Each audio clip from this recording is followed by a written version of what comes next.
Assalamualaikum warahmatullahi wabarakatuh. Alhamdulillah hamdan katsiran thayyiban mubarakan fih kama yuhibbu rabbuna wa yardah. Asyhadu an la ilaha illallah wahdahu la syarikalah wa asyhadu anna Muhammadan abduhu wa rasuluh. Wassalatu wassalamu ala Rasulillah wa ala alihi wa ashabihi wa man tabi'ahum bi ihsanin ila yaumiddin. Ya ayyuhalladzina amanu taqullaha haqqa tuqatih wa la tamutunna illa wa antum muslimun. Kaum muslimin, para jamaah, para penuntut ilmu yang dimuliakan Allah Subhanahu wa taala, pemirsa yang dimuliakan Allah Subhanahu wa taala, pertama marilah kita untuk senantiasa bersyukur kepada Allah Subhanahu wa taala yang senantiasa menganugerahkan kepada kita berbagai nikmat, terutama nikmat iman, nikmat Islam, nikmat kita berada di atas sunnah Rasulullah sallallahu alaihi wasallam, dan nikmat sehat, sehingga pada kesempatan malam yang berbahagia ini kita dapat berkumpul di majelis yang mulia ini, di masjid yang mulia ini. Demikian juga rasa syukur dan terima kasih saya sampaikan kepada pimpinan Ma'had Imam Bonjol dan seluruh para pengurus, para asatid yang telah menjadi wasilah pada kesempatan malam yang berbahagia ini kita berkumpul di majelis yang mulia ini. Kaum muslimin jamaah yang dimuliakan Allah Subhanahu wa taala, dan tadi sudah disampaikan oleh Ustadz Al-Fadil Fatur Rahman hafizahullah taala bahwa ini adalah lembaga pendidikan sekolah berupa markaz tahfidz atau lembaga pendidikan pesantren yang lebih berorientasi untuk membangun atau membina para generasi hufadzul Quran, yaitu para penghafal Al-Quran.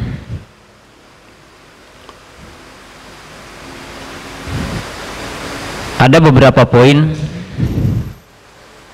sebelum saya membawakan judul di malam ini yang ada kaitannya dengan istiqomah. Poin yang pertama, tidak diragukan lagi bahwa salah satu sebab seseorang mukmin itu bisa istiqomah di atas Islam, istiqomah di atas sunnah Rasulullah sallallahu alaihi wasallam, istiqomah di atas manhaj yang hak, ketika seseorang itu menjadikan Al-Quran sebagai pedoman hidupnya, sebagai landasan hidupnya, dan menjadikan bagian kecintaan terbesarnya adalah kepada Al-Quran.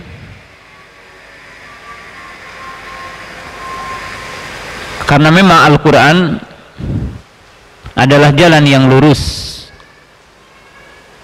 petunjuk yang lurus, hidayah yang lurus, yang di dalamnya tidak ada kebengkokan. Allah berfirman, inna hadal qur'ana yahdi lillati hiya aqwam. Qala Allah Ta'ala, alhamdulillahilladzi anzala ala abdihil kitaba walam yaj'al lahu iwaja. Sesungguhnya ini Al-Quran menunjukkan kepada jalan yang lurus, jalan yang tidak ada kebengkokan di dalamnya. Segala puji bagi Allah yang telah menurunkan Alkitab, Al-Quran kepada hambanya, yaitu Muhammad sallallahu alaihi wasallam bitariqatil Jibril, dengan perantara Jibril alaihissalam, dan tidak ada di dalamnya kebengkokan. Wa qala Allah Ta'ala, fa imma ya'tiyanakum minni hudan faman tabi'a hudaya fala yadillu wa la yashqa. Wa qala Abdullah bin Abbas radhiyallahu ta'ala anhuma, takaffalallahu liman qara'al qur'ana wa amila bima fihi alla yadilla fid dunya wa la yashqa fil akhirah. Barang siapa yang mengikuti petunjukku, maka ia tidak akan ditimpakan kesesatan dan tidak akan ditimpakan kepadanya azab. Abdullah bin Abbas radhiyallahu ta'ala anhuma menafsirkan ayat ini, itu surah yang terdapat pada surah Toha, beliau mengatakan takaffalallahu, Allah menjamin, liman qara'al qur'ana wa amila bima fihi, Allah menjamin bagi siapa yang membaca Al-Quran dan mengamalkan apa yang ada di dalamnya, untuk tidak sesat di dunia dan tidak akan ditimpakan kepadanya azab nanti yaumul qiyamah. Maka salah satu jalan untuk istiqomah di jalan Islam di atas hak adalah mempelajari Al-Quran, menghafal Al-Quran, memahami makna-makna yang ada di dalamnya. Akan tetapi di antara poin yang sangat penting adalah memahami makna Al-Quran, memahami istimbat-istimbat yang ada di dalamnya. Oleh sebab itu tentunya lembaga pendidikan yang menamakan lembaga pendidikan Al-Quran seyogianya bukan sekedar menghafal Al-Quran. Oleh sebab itu untuk para santri yang hadir hari ini, ya, demikian juga para ustadz yang mungkin yang hadir, catat dengan tinta emas. Mungkin juga ada orang tua yang hadir di sini, catat dengan tinta emas bahwa hafal Al-Quran awal dari ilmu, dan jangan sekali-kali seseorang mengatakan ketika telah hafal Al-Quran dia telah mendapatkan ilmu.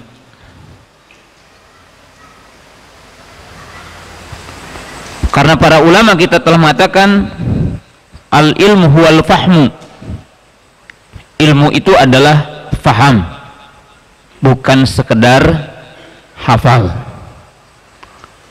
Maka Nabi Shallallahu Alaihi Wasallam mendoakan Abdullah bin Abbas, tidak hanya mendoakan untuk hafal Quran, tidak hanya mendoakan untuk hafal hadis-hadis, tapi doa Nabi SAW untuk Abdullah bin Abbas, Allahumma faqihu fid din wa allimhu fit ta'wil, ay fit tafsir.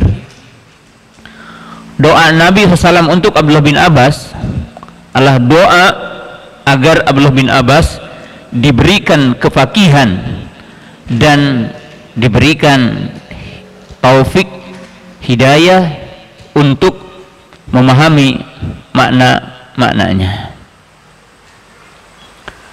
sehingga sahabat, artinya telah diriwayatkan dari ulama salafus saleh bahwa mereka mengatakan bahwa mentadaburi satu surah seperti surah Al-Asr, surah Wad-Duha, dengan memahami makna-makna yang ada di dalamnya, itu lebih baik daripada selesai membaca surah Al-Baqarah dengan sekedar membacanya. Jadi para ulama salaf mengatakan membaca surah Wal Asri dengan mentadaburi maknanya, dengan mentadaburi istimbat-istimbat yang ada di dalamnya, itu lebih baik ketimbang tamat membaca surah Al-Baqarah tapi dengan sardan. Sardan itu artinya dibaca dengan cepat tapi tidak ditaburi maknanya. Nah, ini adalah poin yang sangat penting. Poin yang kedua, bahwa jalan untuk istiqomah adalah thalabul ilmi an-nafi warhirsu wal istihad fi thalabul ilmi nafi. Kemudian yang kedua, tidak diragukan lagi bahwa jalan untuk istiqomah adalah dengan cara seorang mukmin semangat belajar, mempelajari dinul Islam dengan seksama, mempelajari dinul Islam dengan perinciannya. Walidzalika qala Allah Ta'ala, waladina jahadu fina lanahdiyanahum subulana. Wa qala Nabi sallallahu alaihi wasallam, man yuridillahu bihi khairan yufaqqihu fid din. Wa qala Nabi sallallahu alaihi wasallam, man salaka tariqan yaltamisu fihi ilman sahhalallahu lahu bihi tariqan ilal jannah.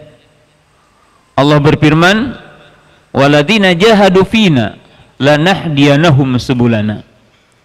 Orang-orang yang bersungguh-sungguh di jalan kami, artinya bersungguh-sungguh dalam mempelajari hidayah, bersungguh-sungguh dalam mempelajari syariat, dalam mempelajari Al-Quran dan sunnah Nabi SAW, berjihad di jalan Allah, maka Allah akan menunjukkan mereka kepada jalan kami. Ayat ini memberikan satu isyarat sejauh mana semangat seorang mukmin mempelajari agama Allah, sejauh itu juga hidayah akan diberikan Allah Ta'ala. Jadi sejauh mana kita bersungguh-sungguh dalam mempelajari Al-Quran dan dalam mempelajari sunnah Nabi SAW dan mempelajari aqwalus salafus salih, maka sejauh itu juga hidayah yang akan didapatkan oleh kita. Baginda Nabi SAW mengatakan, man yuridillahu bihi khairan yufaqihu fid din. Barang siapa yang dikehendaki Allah berada dalam kebaikan, orang itu akan menjadi ahlul khair, maka ia difaqihkan dalam agama. Orang akan baik sejauh kefakihannya. Orang akan berada dalam hidayah sejauh kefakihan dia kepada agamanya. Jadi hidayah identik dengan kefakihan. Orang akan berada dalam kebaikan sesuai dengan kefakihannya. Nabi SAW mengatakan dalam hadis yang kedua tadi, atau dalil yang ketiga dari hadis, man salakat tariqan yaltamisu fihi ilman sahhalallahu lahu bihi tariqan ilal jannah. Jadi barang siapa yang berjalan mencari ilmu, yang keluar mencari ilmu, maka Allah akan memudahkan dia jalan ke surga. Hadal hadis al-azim yadul ala maknayaini azimain. Jadi hadis ini setidaknya menunjukkan kepada dua makna yang sangat agung. Makna yang pertama, talabul ilmi min asbabi duhul jannah, yani harakatuna fi talabul ilmi min asbabi duhulil jannah, menunjukkan pergerakan kita, al-masyu ilal majlis wal julus fil majlis wal istima'i ala kalamil ulama min amali salih wa min a'dami amali salih. Artinya hadis ini menunjukkan bahwa semua pergerakan yang berkaitan dengan ilmu itu pintu ke surga. Berjalan kita dari rumah ke masjid adalah amal soleh yang mengantarkan kita ke surga.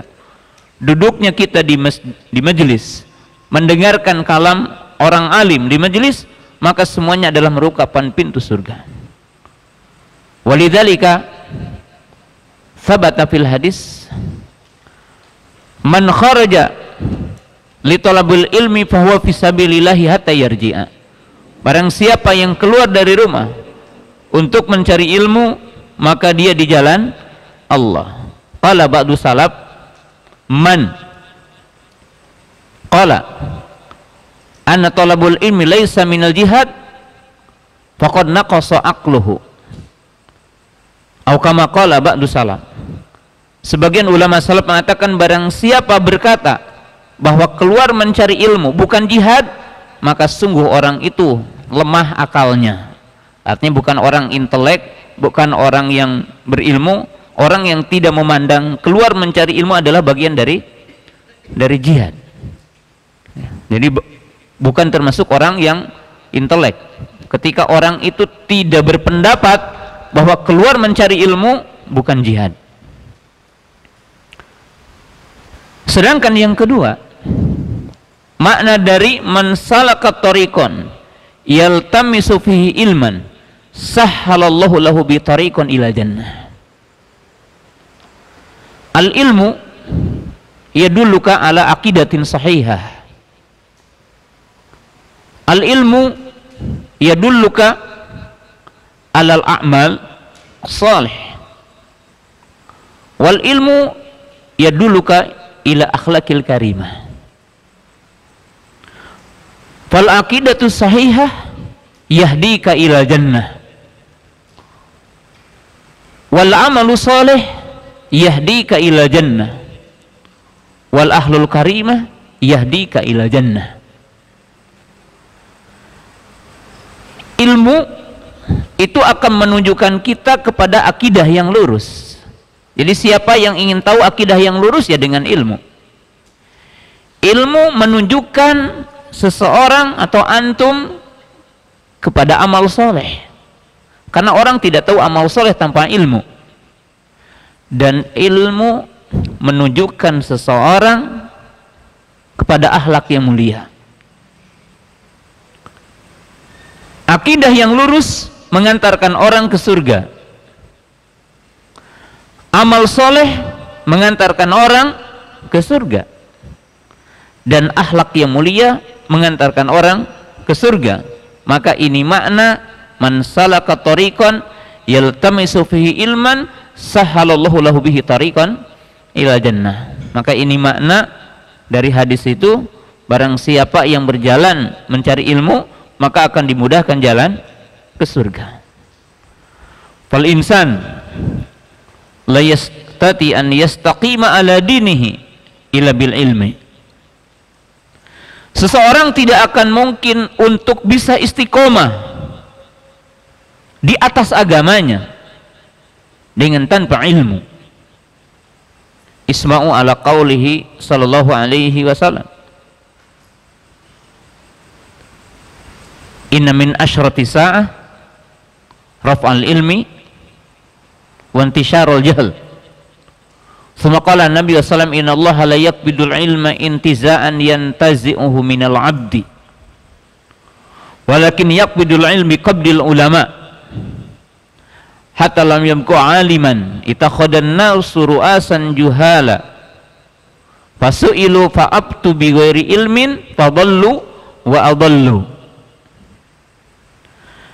Nabi sallallahu alaihi wasallam memberikan satu gambaran bahwa tidak ada manusia yang bisa istiqomah tanpa dengan ilmu, dan tidak ada manusia yang bisa istiqomah tanpa bimbingan orang berilmu.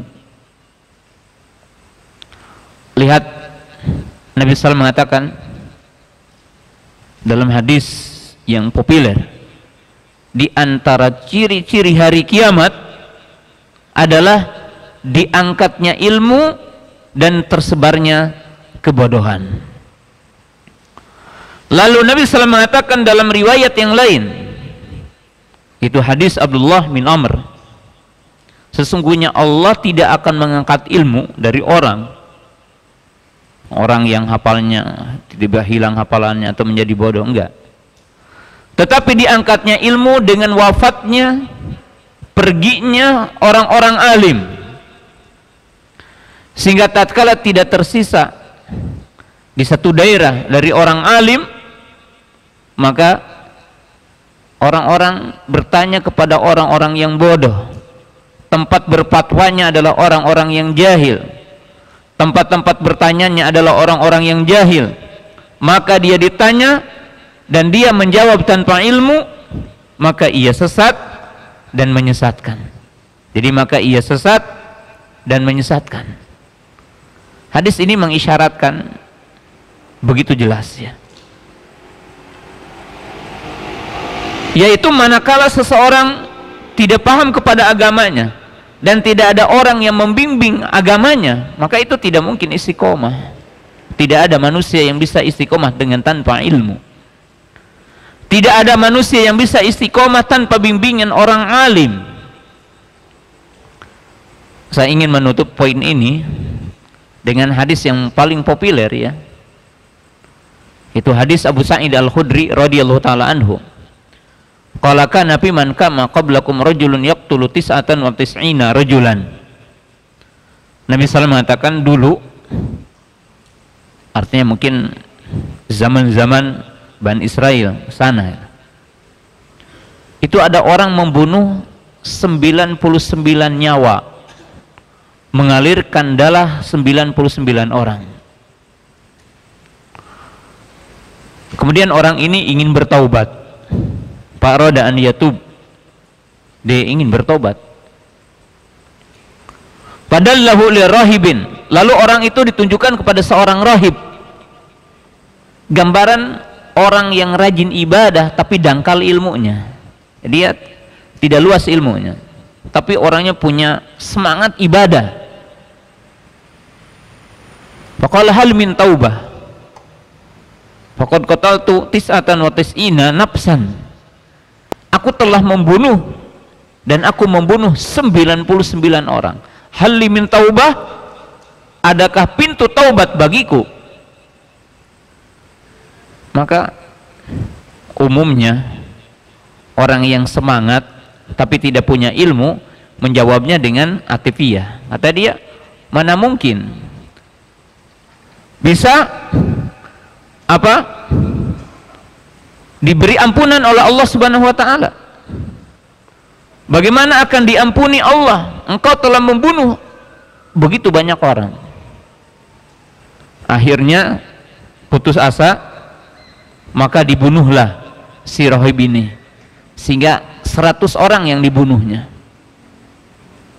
Jadi lengkap 100. Setelah itu dia ingin bertaubat lagi. Padallahu ila a'lami ahlil ardi, maka beliau pun ditunjukkan kepada orang yang paling berilmu dari penduduk bumi di saat itu. Lalu dia berkata, aku telah membunuh 100 orang. Adakah pintu taubat bagiku? Faqala ma hala bainaka wa baina taubah. Maka orang alim ini berkata, apa yang menghalangi kamu dengan taubat? Tapi orang alim ini memberikan solusi. Walakin la tarji ila baladik fa inna baladaka baladu unsu. Walakin idhab ila baladin kada wa kada fa inna hunaka unasun ya'budunallaha fa'budhu ma'hum. Tapi orang alim ini berkata, kalau kamu ingin istiqomah dalam taubatmu, dalam meninggalkan maksiatmu sehingga berhenti dari pembunuhan, kamu jangan pergi ke negerimu. Jadi jangan pulang ke kampungmu, pindah ke sana tuh. Di satu negeri yang di sana banyak orang-orang soleh, maka beribadahlah dengan mereka. Lalu pergilah, pamata fit thariq, lalu meninggal dunia dalam perjalanannya. Jadi belum sampai ke tempat yang dituju. Fastasama baina malakaini, yakni malakur rahmah wa malakatul adzab. Maka orang ini meninggal dunia di tengah perjalanan, belum sampai ke tempat tujuan, ke kota yang dituju. Maka bersetulah dua malaikat. Kata malaikat rahmah, dia telah bertaubat dengan taubat dan nasuha. Kata malaikat azab, enggak, dia telah membunuh 100 orang. Maka datanglah malaikat ketiga, lalu dia berkata, ukur, katanya, di mana dia meninggal dunia. Apakah di tanah yang penghuninya orang-orang soleh atau di tanah yang penghuninya orang-orang buruk? Maka diriwayatkan sekitar 1 jengkal, qadra sibr, sekitar 1 jengkal dia berada di tanah yang baik. Maka diambillah oleh malaikat rahmah. Hadis ini mengisyaratkan tentang istiqomah gitu. Bagaimana orang bisa istiqomah? Tadi disebutkan orang tidak mungkin bisa istiqomah kalau orang itu jahil pada agama Allah. Orang juga tidak mungkin istiqomah manakala yang membimbing dia, yang menjadi gurunya bukan orang berilmu. Tadi kan dikisahkan tentang orang rahib yang dia punya semangat ibadah tapi dangkal ilmunya. Apa yang terjadi? Yang terjadi pembunuhan yang ke-100. Dia tidak bisa insaf ya. Tapi ketika ilmu dan ketika orang yang berilmu yang menjadi pijakan, maka orang tersebut bisa berhenti dari maksiat, fawahish, itu dosa besar, membunuh, berhenti. Jadi kita semua pemirsa yang dimuliakan Allah Subhanahu wa taala, tidak mungkin seorang mukmin, seorang muslim bisa istiqomah kecuali seorang mukmin itu bisa memilih guru, memilih pemandu. Makanya tidak sedikit orang yang ingin hijrah, ingin istiqomah, ingin beragama, ujung-ujungnya kadang lebih jauh dari sebelumnya. Kenapa? Karena yang pemandunya bukan orang berilmu, yang menjadi pembantunya bukan hakikat orang yang soleh berilmu. Ini salah guru gitu ya. Sementara di dalam hadis ini pun menunjukkan pada makna yang lain bahwa istiqomah bisa ada dan dianugerahkan Allah pada seseorang manakala seorang mukmin punya teman yang baik. Hadis ini menunjukkan kalau dipakai bahasa Jawa Barat, dipakai bahasa Majalengka, hese istiqomah sesoranganan gitu. Jadi sangat sulit ketika seorang mukmin ingin istiqomah tapi menyendiri gitu. Istiqomah itu perlu teman. Karena tabiat manusia itu merasa takut kalau menyendiri, merasa khauf kalau menyendiri. Makanya Allah Subhanahu wa taala mere pangbubungah, bahasa kita namanya, kalau ditakdirkan antum menyendiri, Jadi kalau ditakdirkan kita di satu kampung, di satu daerah menyendiri, maka Allah ngasih tahu sebenarnya kamu tidak menyendiri. Apa ayatnya? Wa may yuti'illaha wa rasulahu fa ulaika ma'al ladzina an'amallahu minan nabiyyina wasiddiqina wasyuhada'i wassalihin. Barang siapa yang taat kepada Allah dan Rasulnya, maka mereka akan bersama siapa? Orang-orang yang Allah beri nikmat. Siapa? Para nabi, para siddiqin, para syuhada, para solihin. Jadi kalau para ibu, para bapak menyendiri berada di atas sunnah, berada di atas Islam, kemudian kita gundah gitu, maka bacalah ayat bisyarah, maka bacalah ayat yang memberi kabar gembira bahwa walaupun Anda sendiri, sesungguhnya Anda bukan sendiri, yaitu ditemani nanti oleh para nabi, para siddiqin, para syuhada, para solihin. Karena memang tabiat manusia. Wasbir nafsaka ma'al ladzina yad'una rabbahum bil ghadati wal 'ashyi yuriduna wajhah. Dan sabarlah kalian bersama siapa? Orang-orang yang mereka berzikir pagi dan petang gitu. Orang-orang soleh. Artinya kita tidak bisa ingin istiqomah sendiri gitu. Ya. Tidak ada manusia yang akan mampu istiqomah sendiri. Makanya jamaah yang dirahmati Allah Ta'ala, tidak ada peribadahan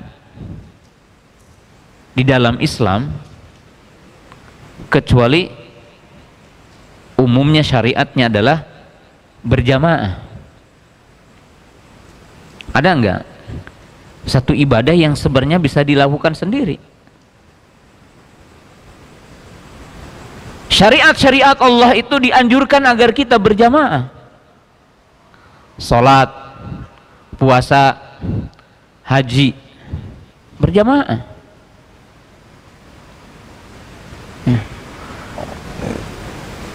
Bahkan Nabi SAW memberikan contoh dengan para sahabat kehidupan yang amal pribadi tapi menjadi berjamaah. Wudu, ternyata para sahabat ridwanullahi ta'ala alaihim menyediakan air untuk Nabi. Para sahabat berwudu dari bekas wudunya Nabi SAW. Bahkan dalam beberapa kisah sejumlah para sahabat juga ada yang mencontohkan ketika melakukan apa? Melakukan pembelajaran. Kalau sekarang itu dengan cara memberikan contoh apa? Utsman bin Affan da'a biwadu'in, minta air wudu karena ingin untuk demonstrasi cara wudu. Kemudian siapa? Ada lagi sahabat namanya Abdullah bin Zaid, da'a bitaurin, dia meminta bezana. Untuk apa? Untuk berwudu. Menunjukkan kaum muslimin, pemirsa yang dirahmati Allah Ta'ala, umat Islam dari sekecil apapun selalu berjamaah, selalu bersatu. Bahkan Allah mentakbirkan apa? Wa ta'awanu 'alal birri wa taqwa, menunjukkan sesungguhnya antum itu tidak bisa bertakwa sendiri, tidak bisa melakukan kebaikan sendiri. Bahkan kenapa antum dianjurkan nikah?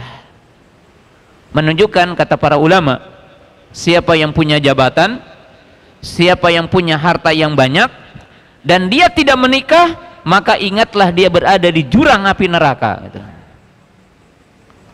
Kenapa? Karena orang tidak mungkin bisa bertakwa kecuali dengan istrinya.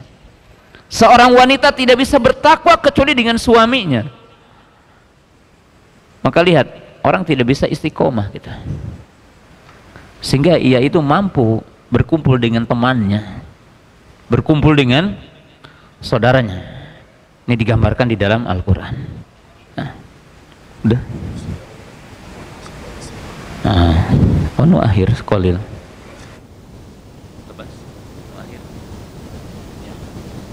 Yang terakhir kita sedikit aja ya. Ini bahasan istiqomah.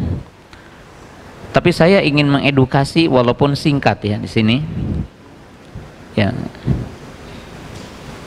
umat Islam kita hari ini ditimpa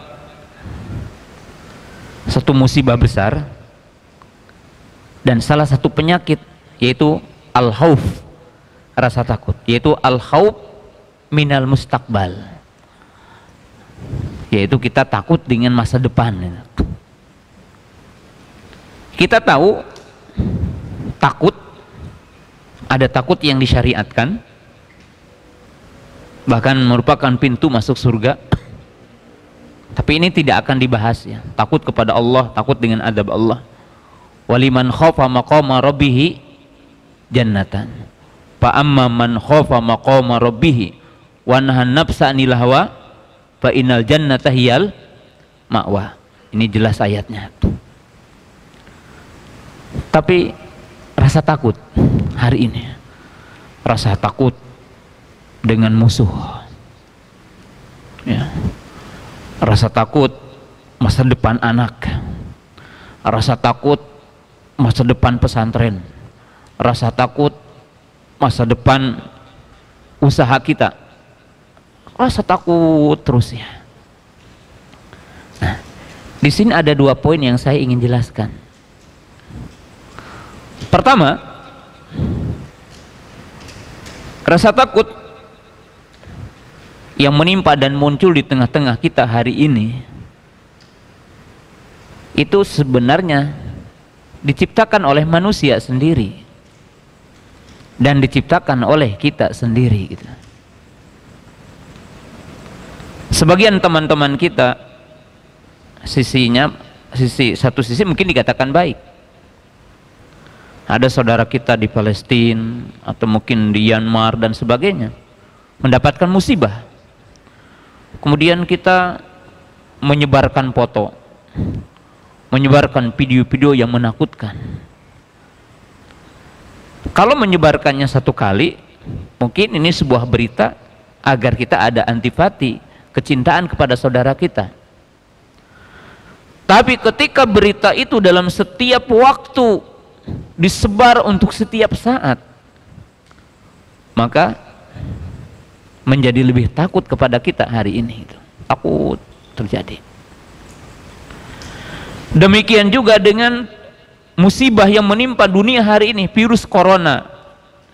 Kita meyakini ada virus corona dan kita pun diwajibkan menempuh sebab-sebab kesehatan ya, menjauhkan diri.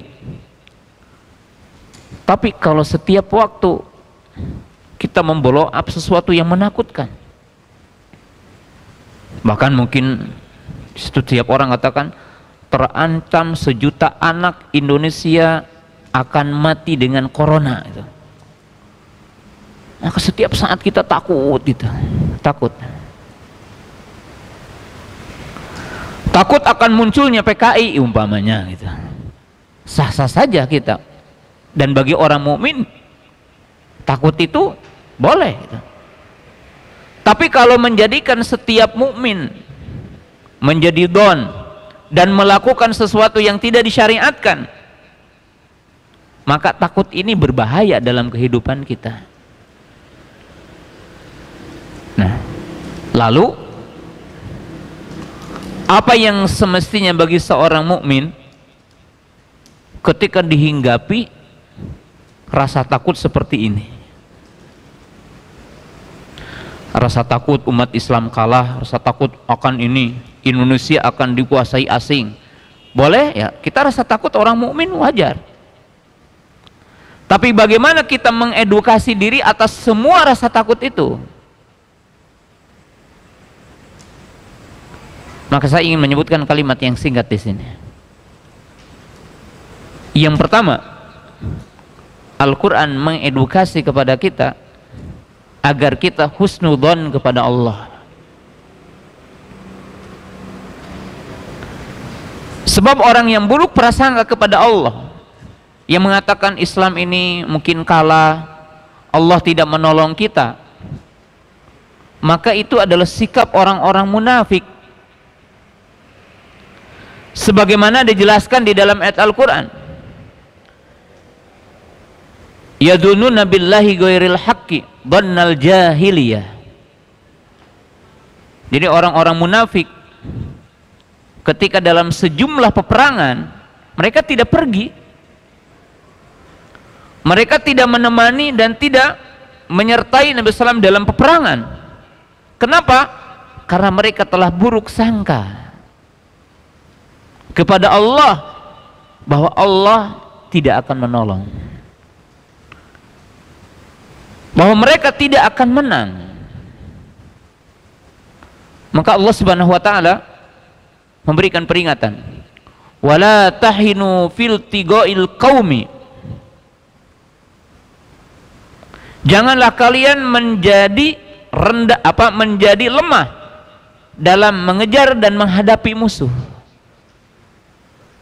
Jadi ayat ini memberikan satu isyarat. Jadi orang mukmin pertama adalah harus husnudzon kepada Allah. Demikian juga orang yang sedang down dalam ekonominya, usahanya, perusahaannya, dia tidak boleh pesimis bahwa Allah tidak akan memberikan jalan keluar.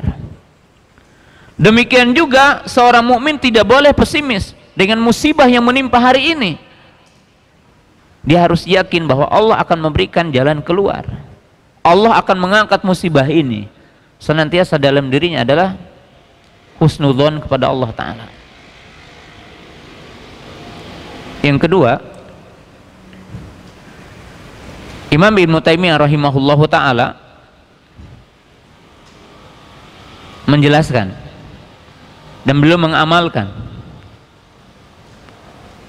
kalau seseorang ditimpa syiddah, rasa sempit, rasa takut, gundah, faqra'u ayat as-sakinah.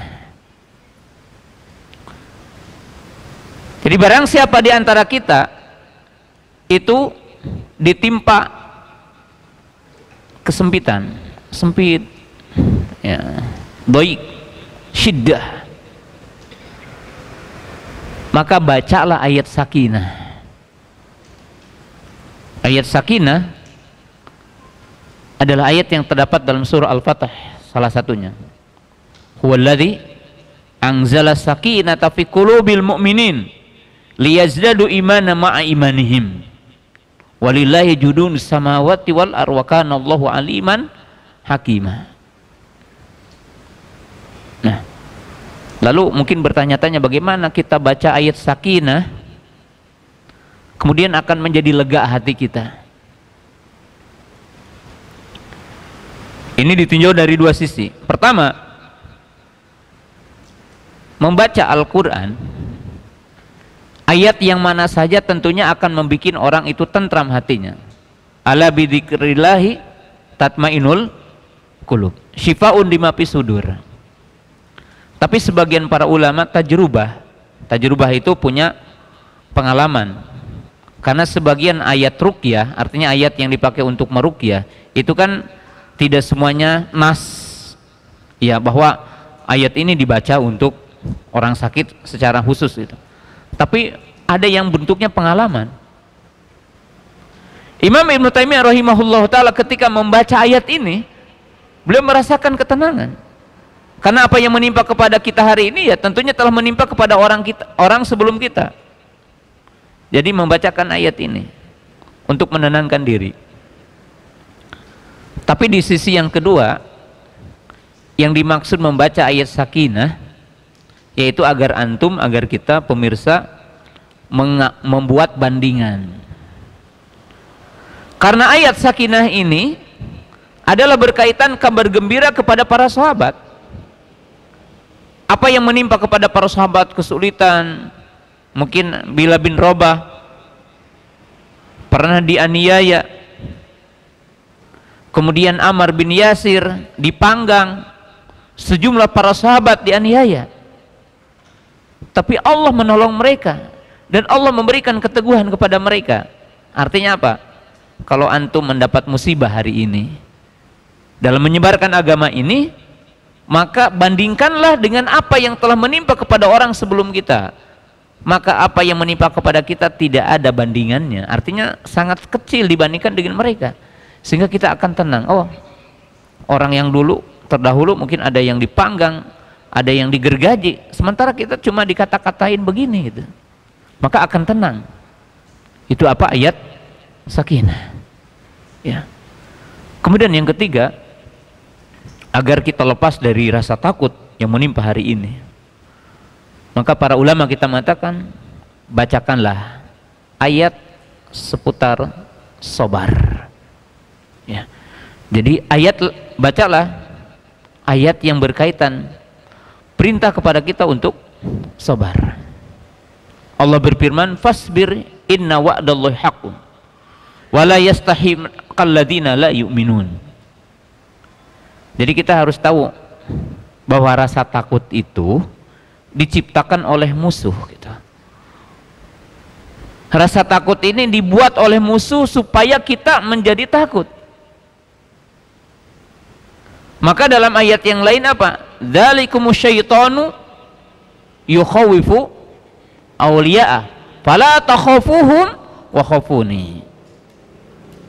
Jadi artinya teman-teman pemirsa yang dirahmati Allah Ta'ala, sebesar apapun yang terjadi hari ini, maka bagi seorang mukmin tidak boleh pernah takut kepada semua yang membuat kita takut.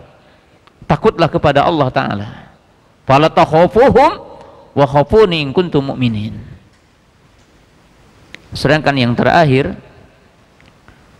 jamaah pemirsa yang dirahmati Allah Ta'ala, iqra'u ayatal mubasyirah.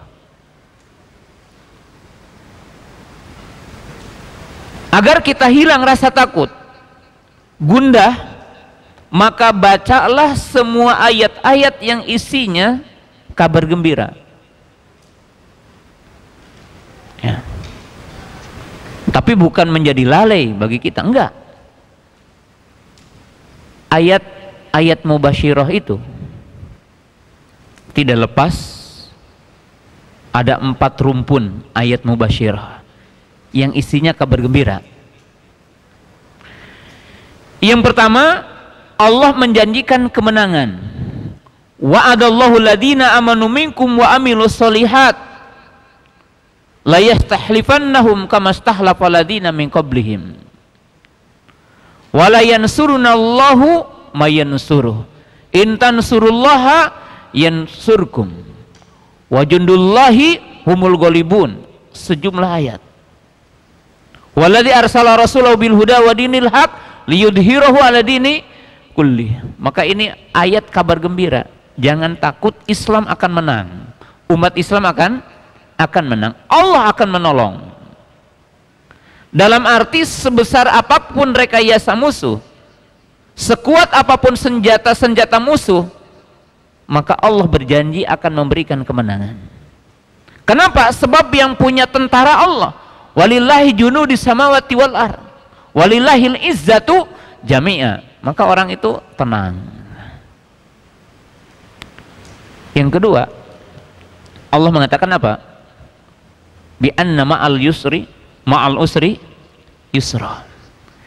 Yakin, setiap kita melewati kesulitan, Allah akan memberikan kemudahan. Setiap kita melewati tantangan, Allah akan memberikan kemudahan. Ya.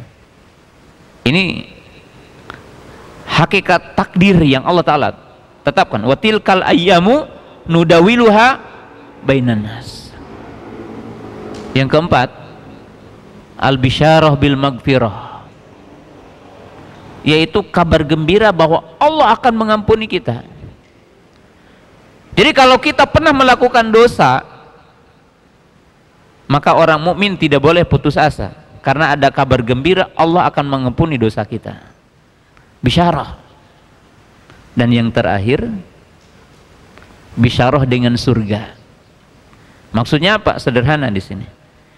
Jika seandainya kita tidak diberikan kemenangan hari ini dan kita mati syahid, maka masih ada bisyarah bahwa kita disediakan surga.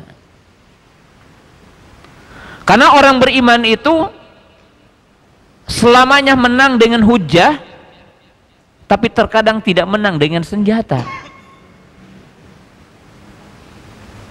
Ada orang-orang mukmin yang diuji dengan kekalahan di dunia ini.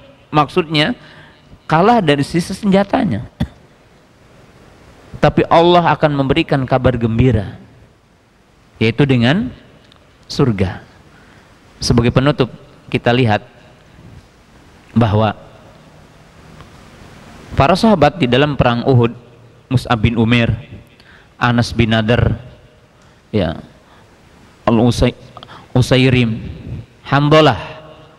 Kita lihat seorang sahabat namanya Hamdalah. Dia seorang pemuda yang baru menikah, kemudian belum lama menikah. Bahkan dikisahkan dalam riwayat itu, Hamdalah itu baru berjima di malam itu ketika akan ikut perang Uhud. Bahkan beliau belum sempat untuk mandi janabah. Beliau bertanya kepada Nabi SAW, kemana tempat kembaliku jika aku mati syahid? Maka Nabi SAW mengatakan, janji Allah kepadamu surga. Maka dia pergi membawa senjatanya, meninggalkan istrinya, dan belum sempat mandi janabah, kemudian menyerang musuh dan mati syahid. Apa yang dikatakan oleh Nabi SAW? Sungguh aku melihat para malaikat sedang memandikan Hamdalah radhiyallahu ta'ala anhu, dan dia berkata, inni ajidu rihal jannati duna Uhudin. Dia mengatakan, sungguh aku telah mencium ketika sakaratul mautnya. Dia mengatakan, sungguh aku telah mencium bau surga ini dari bukit gunung Uhud ini. Jadi teman-teman yang dimuliakan Allah Ta'ala, siapa di antara kita yang diuji di dunia ini dengan sebab dakwah kepada Islam, dakwah kepada tauhid, dakwah kepada sunnah, mendapatkan penganiayaan dari penduduk bumi, maka jangan bersedih dan jangan takut, karena Allah telah menyediakan surga bagi yang mati syahid di jalan Allah Ta'ala. Maka orang mukmin senantiasa akan tegar selamanya dan senantiasa akan istiqomah selamanya, karena memiliki kabar gembira yang diberikan oleh Allah Subhanahu wa Ta'ala. Demikianlah para jamaah pemirsa yang dimuliakan Allah Subhanahu wa Ta'ala, nasihat di malam yang berbahagia ini mudah-mudahan bermanfaat bagi kita semua. Wa akhiru da'wana anil hamdulillahirabbil alamin. Assalamualaikum warahmatullahi wabarakatuh.